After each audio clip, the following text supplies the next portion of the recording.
Bonjour à tous, je vous souhaite une belle et bonne nouvelle année.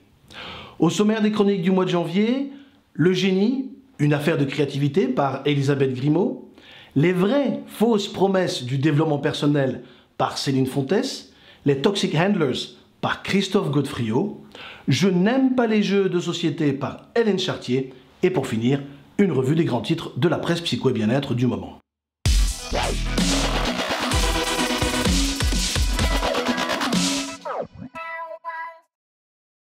Qu'ont retenu nos 4 chroniqueurs ce mois-ci dans la presse bien-être et psycho? Eh bien, découvrons-le sans plus attendre.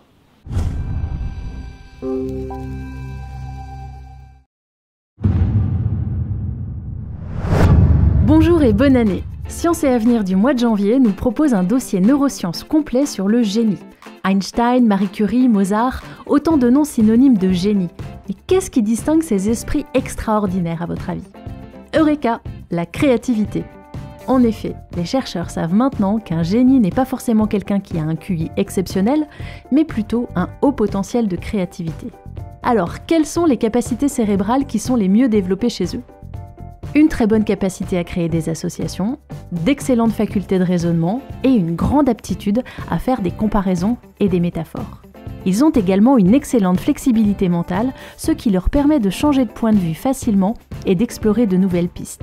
Et enfin, ils savent produire beaucoup d'idées à partir d'un seul élément, même simple. Aujourd'hui, on sait ce qui se passe dans le cerveau des génies quand ils ont une idée géniale. Il y a une activité plus intense des neurones au niveau du lobe temporal droit, un petit peu au-dessus de l'oreille droite.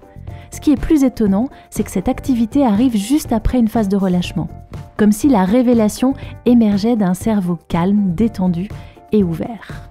Alors, pour avoir une idée géniale, les chercheurs recommandent de laisser de côté les angoisses et les peurs, car elles réduisent le champ de l'attention. Ils proposent d'ailleurs de passer la traditionnelle réunion brainstorming en mode virtuel anonyme, où chacun enverrait son avatar, si possible un petit génie, et proposerait un maximum de réponses à une seule question simple. Le mode virtuel anonyme permet d'éviter la peur du jugement des autres, et se mettre dans la peau d'un petit génie permet de doubler le nombre de réponses obtenues. Et si on lançait une réunion brainstorming virtuelle en live? Question: à quoi ressemble un petit génie selon vous? Allez, vos réponses dans les commentaires. À bientôt. Bonjour à tous, ce mois-ci, j'aimerais vous présenter un article de Psychologie Magazine. De nombreux thèmes y sont abordés, tels que la relation de couple, la lumière pour la santé et l'hypnose. Parmi eux, un a particulièrement retenu mon attention. Il s'intitule « Les vraies et fausses promesses du développement personnel ». Adoré par les uns, décrié par les autres, le développement personnel est en pleine expansion. Flavia Manzellini-Savi, dans son article, partage avec nous ses réflexions autour de l'intérêt de ce nouveau type d'accompagnement et de ses éventuels dangers. Elle parle avant tout des livres et des stages concernant le sujet. Elle nous donne quelques clés pour pouvoir faire la différence entre des pratiques qu'elle qualifie de sérieuses pour les unes ou de fumeuses pour les autres. D'après Flavia, le développement personnel sérieux n'est pas censé apporter des solutions toutes faites, ni faire croire que tout est possible. Cette pratique sera avant tout une occasion de réfléchir sur soi, afin de trouver des solutions pour améliorer son quotidien. Ces solutions peuvent se baser sur des outils, mais ils sont adaptés à chaque individu. Il n'existe pas de recette miracle et unique pour tout le monde. Un livre ou un praticien qui prétendrait pouvoir garantir la réussite de son client serait à suspecter. Dans cet article, elle souligne également la force que peut amener le groupe dans lequel on se retrouve en stage. Les autres nous permettent de pouvoir réfléchir sur soi, tout en étant enrichis de visions extérieures. Elle inclut dans son article un témoignage indiquant que cela permet également de passer un moment en groupe dans un petit cocon hors du monde, dans lequel on peut vivre pleinement des valeurs que l'on a parfois du mal à vivre ailleurs, telles que le non-jugement et l'entraide. Je vous laisse le loisir d'en découvrir plus lors de votre lecture.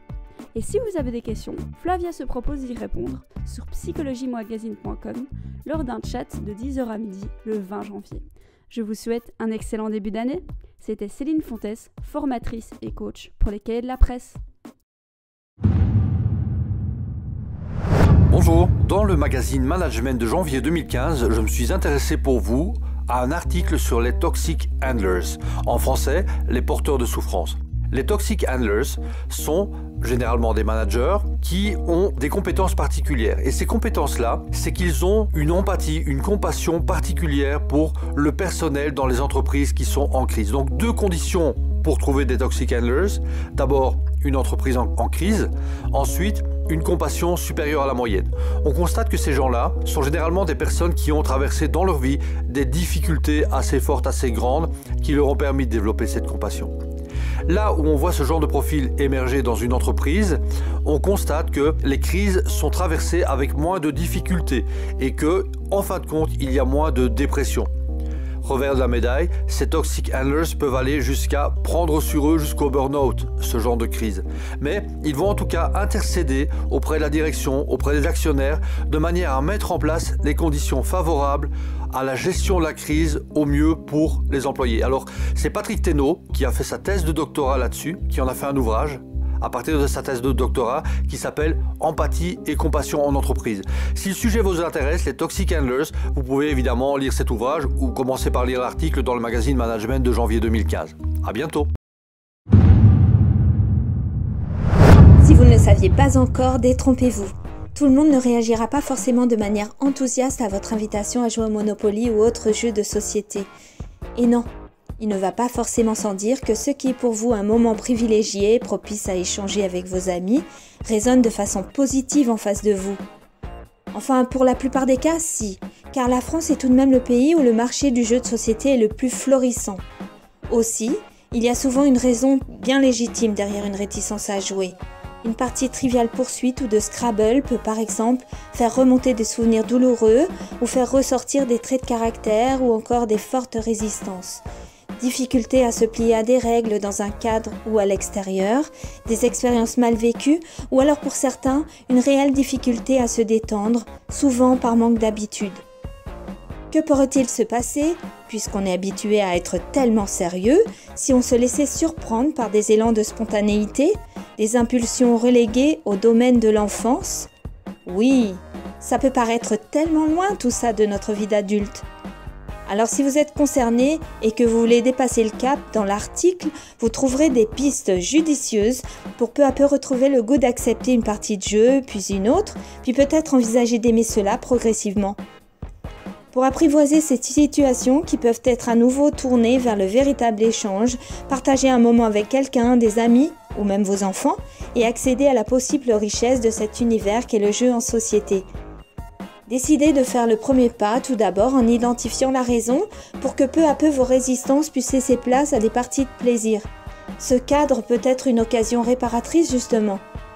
Puis viendra un jour où peut-être, vous-même vous proposerez une partie. Sans transition, quels sont les principaux titres de la presse psycho et bien-être de janvier?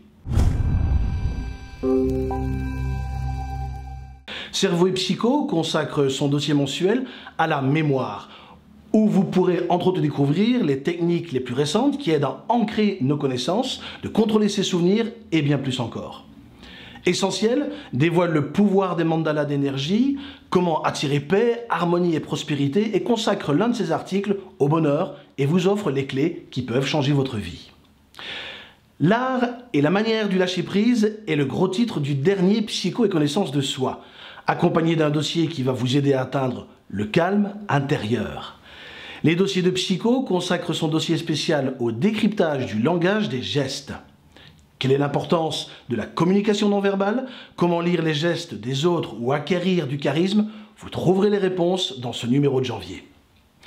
Le trimestriel Inexploré consacre son dernier numéro à l'univers de la nuit, offre un éclairage sur la réincarnation et les esprits de la forêt.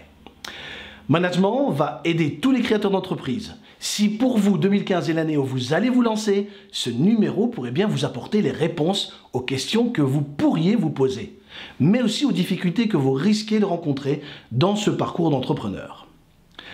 Contrairement à ce que l'opinion publique veut nous le faire croire, il fait bon entreprendre en France.